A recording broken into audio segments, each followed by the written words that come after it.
Question 276. RESPA's purpose is to A. Aid consumers to become better shoppers for settlement services. B. Provide low-income property buyers with subsidies to help pay closing costs. C. Eliminate kickbacks that unnecessarily increase settlement services costs. D. Both A and C. Correct answer is D. Both A and C. RESPA stands for Real Estate Settlement Procedures Act, which is a federal law that requires mortgage brokers, lenders, and servicers to disclose costs and expectations to borrowers about the real estate settlement process. RESPA was passed in 1974 to protect home buyers and sellers, and to provide consumers with improved disclosures of settlement costs. RESPA typically covers the following: title searches, title examinations, title certificates, title insurance, attorney services, property surveys, credit reports, inspections, and mortgage origination. RESPA prohibits kickbacks and referral fees that can artificially inflate the cost of settlement services. Therefore, both of these are primary purposes of RESPA.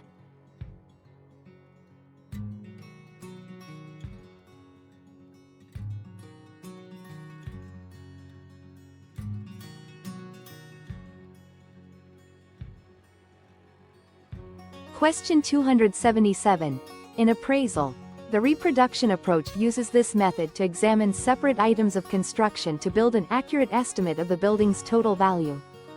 A. Quantitative survey method. B. Total cost method. C. Duplication method. D. Comparison method. Correct answer is A. Quantitative survey method. Quantity survey is the most reliable method for estimating the cost of replacing a construction improvement. This method involves a detailed analysis of all the materials and labor required to reproduce an exact replica of the subject property. Appraisers using this method essentially take off or count all the materials needed, lumber, bricks, etc., and calculate the labor costs involved in constructing the building from scratch. This is the most detailed and accurate, and therefore most time-consuming, way to perform the reproduction cost approach. This method should be utilized by an appraiser well-versed in construction techniques.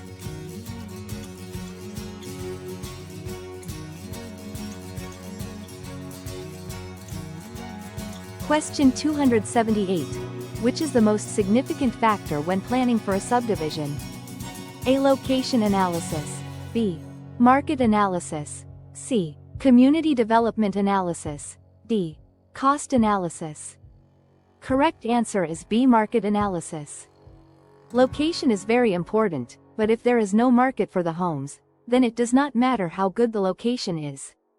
Market analysis should come first, then a location that meets the needs of the market should be chosen. Community development analysis important for gaining community approval and ensuring compatibility. It's secondary to market demand. Cost is a factor but must be considered in light of market demand. A low-cost subdivision with no buyers is not viable. A thorough market analysis is crucial because it determines whether there is sufficient demand for the type of housing being planned. It involves studying factors such as current and projected population growth, income levels, housing preferences, competition from other developments, absorption rates. Without a solid understanding of the market, a subdivision project is likely to fail, regardless of its location, community impact, or cost. Therefore, market analysis is the more inclusive term. It includes the other options. Question 279. With a dual agency established in a 1 to 4 unit residential sale, the broker and her agent may provide information regarding the from one party to the other. A. Prices of comparable homes. B. The highest amount that a buyer is willing to offer. C. The least amount that a buyer is willing to offer. D. None of the above. Correct answer is A. Prices of comparable homes. In a dual agency, the broker represents both the buyer and the seller, creating a conflict of interest. To mitigate this, dual agents have limited disclosure obligations. They cannot disclose confidential information that would harm either party. However, they can provide factual information that is publicly available, such as the prices of comparable homes.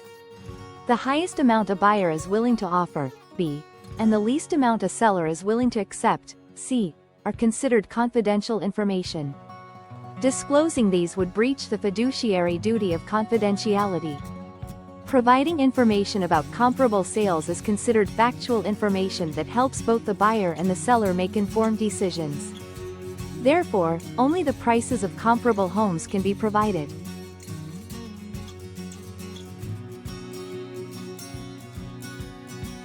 Question 280. The promise given in return for an offered promise in a bilateral contract is: A. Acceptance, B. Obligatory trust, C. Partial performance, D. Consideration. Correct answer is D. Consideration. Obligatory trust is not a standard legal term in contract law. Acceptance is the act of agreeing to the terms of an offer.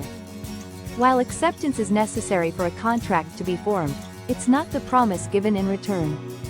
It's a step that occurs after consideration is established.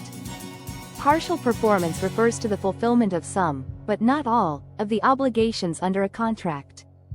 It's not the promise itself. Partial performance can sometimes be considered in complex contractual situations, but it's not the general requirement for consideration. In contract law, consideration is something of value given by each party to a contract in exchange for the other party's promise or performance. In a bilateral contract, both parties make promises, and each party's promise serves as the consideration for the other party's promise. Consideration can be in the form of money, property, or a promise, not just partial completion of the promised action. Consideration refers to the legal value that each party exchanges in return for the other's promise. Question 281. Which of these types of deeds includes a granting clause, but no warranties? A. Grant deed, B. Quitclaim deed, C. Deed in lieu of foreclosure, D. Trustee's deed. Correct answer is B. Quitclaim deed. A grant deed not only contains a granting clause, conveying interest in real property, but also provides implied warranties from the grantor. These warranties assure the grantee that the grantor has not already conveyed the property to another party and that there are no undisclosed encumbrances that would affect the title. A deed in lieu of foreclosure is a specific conveyance where a borrower voluntarily transfers property to the lender, thereby preventing foreclosure proceedings. While it shares similarities with a quitclaim deed, it is not defined solely by the absence of warranties, and typically includes a limited warranty from the borrower. In a foreclosure sale, the trustee issues a trustee's deed to the winning bidder, conveying legal title. This deed provides limited warranties, primarily focusing on the trustee's compliance with the procedural requirements of the foreclosure, rather than guaranteeing the quality of the property's title itself. A quitclaim deed, containing a granting clause, transfers any and all interest the grantor may have in the property, but provides no warranties or guarantees regarding the title's condition. This means the grantor avoids any liability for potential title defects. The grantor simply quits any claim they may have to the property. Question 282. A listing is what kind of agency? A. Executive agency, B. General agency, C. Special agency, D. Dual agency. Correct answer is C. Special agency. Executive agency is not typically used in real estate agency law. A general agency grants the agent broader authority to act on behalf of the principal in a continuing business relationship. Dual agency occurs when a broker represents both the buyer and the seller in the same transaction. While a broker could become a dual agent, the listing itself creates a special agency. A listing agreement creates a special agency relationship where the broker is authorized to find a ready, willing, and able buyer for the seller's property. A special agency is created when a principal, the seller, authorizes an agent, the broker, to perform a specific act or series of acts. Specific tasks, such as a listing, a contract between a property owner and an agent authorized to obtain a buyer, are performed under a special agency. The broker's authority is limited to this specific task.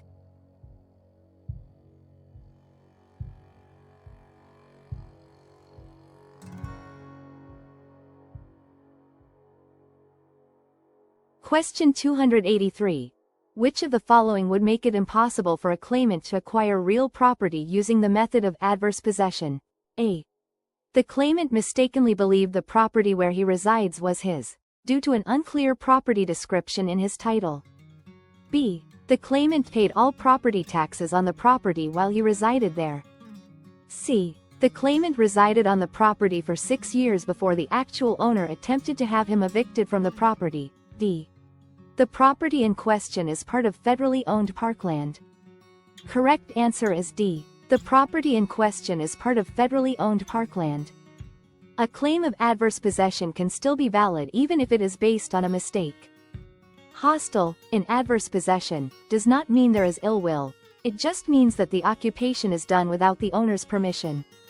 Paying property taxes is often a strong indicator of adverse possession and strengthens a claimant's case. While the required period for adverse possession varies by state, 6 years could be sufficient in some jurisdictions. Adverse possession generally cannot be used to acquire ownership of government-owned land, particularly federal land. This is based on the doctrine of nullum tempus occurret regi, time does not run against the king, which essentially means that the government is immune from claims of adverse possession. Federally owned parkland is government property, and therefore, it is not subject to adverse possession. Question 284. The second installment of real property taxes becomes due on A. February 1st, B. June 1st, C. December 31st, D. January 1st. Correct answer is A. February 1st. The first installment is due on November 1st, delinquent December 10th. The second installment is due on February 1st and is delinquent if the payment is not received by 5 p.m. or postmarked by April 10th.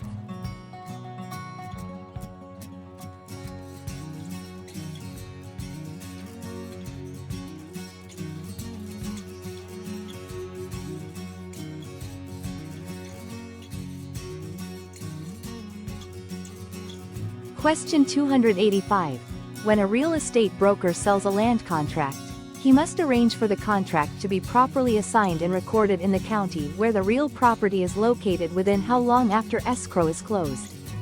A. 5 days, B. 10 days, C.